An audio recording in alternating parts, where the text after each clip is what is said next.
जय गोमाता जय गोपाल. भारत हा कृषीप्रधान देश आहे. भारताची अर्थव्यवस्था ही शेतीवर अवलंबून आहे. शेतकरी हा देशाच्या पाठीचा कणा आहे. बैल व गाय हे शेतकऱ्याचे महत्त्वाचे साधन आहे. हा अत्यंत चिंतेचा विषय आहे की कृषीप्रधान असलेल्या भारत देशामध्ये गाय व बैलांची स्थिती अत्यंत दयनीय आहे. प्रकृतीकडून मिळालेली अनमोल भेट भारतीय देशी गाय लुप्त होण्याच्या मार्गावर आहे. गाय ही आर्थिक शांतीची शाश्वती आहे. अशी ही भारतीय देशी गाय वाचली तर देश वाचेल. कोकणातील भौगोलिक परिस्थितीचे निरीक्षण केल्यास असे निदर्शनास आले की येथे असलेली स्थानिक गाय कोकण कपिला व डांगी प्रजात आढळून येते. सदर प्रजात कमी दूध देत असल्यामुळे शेतकऱ्यांना ती नकोशी झाली असून तिची जागा जर्सी व एच या दूधजन्य प्राण्यांनी घेतलेली आहे. सदरची गाय ही कमी दूध देत असली तरीही तिच्यापासून मिळणारे 2 ते 3 लिटर दूध हे अमृत आहे.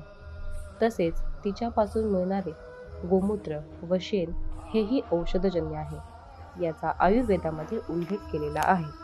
असे असतानाही दुधासाठी जर्सी, एच.एफ. यांनी तिची जागा घेतल्याने तिची अवस्था फारच बिकट झाली आहे. अशा उपयुक्त असलेल्या निराश्रित, असह्य, दुर्बल, पीडित, अपंग, वृद्ध गोवंशाची काळजी घेतली जावी. त्यांना पोटभर चारा व पाणी तसेच आरोग्य व निवारा मिळावा या उद्देशाने कोकणात असलेल्या ठाणे जिल्ह्यातील स्थानिक प्रजात असलेल्या डांगी व कोकण कपिला या वंशाच्या गायी कमी दूध देत असल्यामुळे काळाच्या ओघात लुप्त होत असलेल्या या प्रजातींच्या संवर्धनासाठी 2001 मध्ये बीकॉम पर्यंत शिक्षण घेतलेले शिवबाबा यांनी कॉम्प्युटर इन्स्टिट्यूट बंद करून गावाकडे धाव घेतली.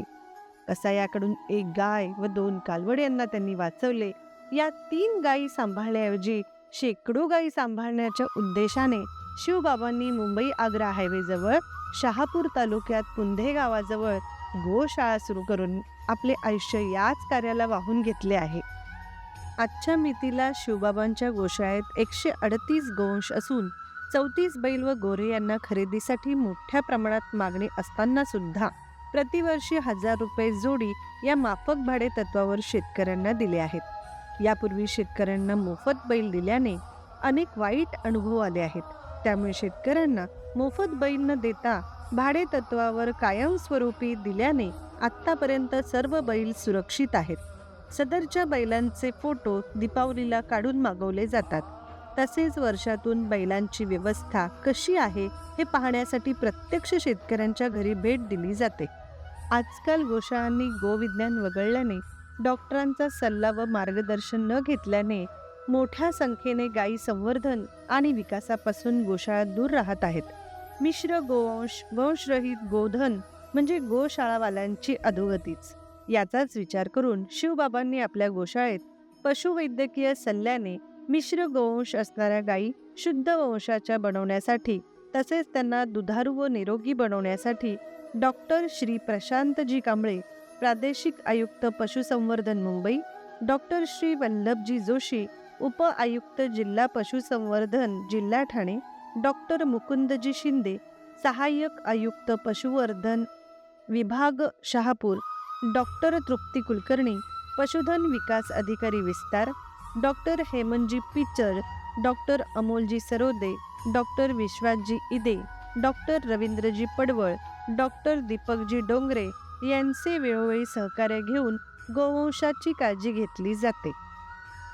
गोशाळेतील गायी नेहमी निरोगी, सशक्त, सतर्क, आनंदी व समाधानी राहाव्यात याची काळजी घेतली जाते. त्यांना पोटभर चारा मिळावा म्हणून सकाळी 7 ते 11 व दुपारी 3 ते 6 सर्व गायींना बांधून त्यांना कुंडीमध्ये चारा खायला दिला जातो. त्यामुळे गायींमध्ये मारामारी न होता सर्व गायींना पोटभर खायला मिळते व एखाद्या गायीने चारा न खाल्ल्यास तिला ताबडतोब वैद्यकीय उपचार दिले जातात. गायींचा भरपूर व्यायाम व्हावा, त्यांना सूर्यप्रकाश व आराम मिळावा याकरिता 11 ते दुपारी 3 मुक्त गोठ्यात गायींना ठेवले जाते व गायींचे स्थलांतर झाल्याने गोठे पण साफ करणे सोपे जाते. दुधारू गायी, दूध पिणारी वासरे, 1 ते 3 वर्ष गोवंश, भाकड गायी या सर्वांचे वर्गीकरण करून सर्वांना निवाऱ्यासाठी वेगवेगळ्या प्रकारच्या शेडची निर्मिती केली आहे.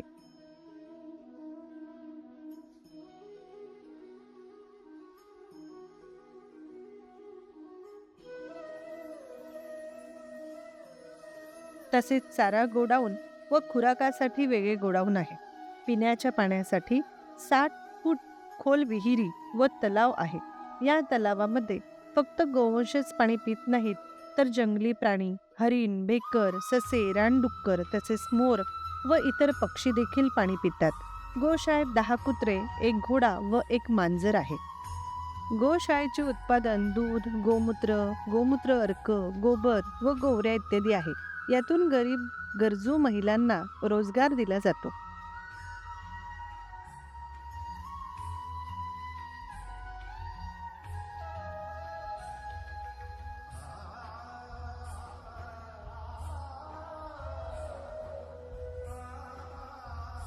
निसर्गरम्य ठिकाणी असल्याने तसेच गोसेवा करण्यास मिळत असल्याने गोप्रेमी ओढीने मोठ्या प्रमाणावर भेटीस येत असतात. गोशाळेत येऊन गो सत्संग करत असतात.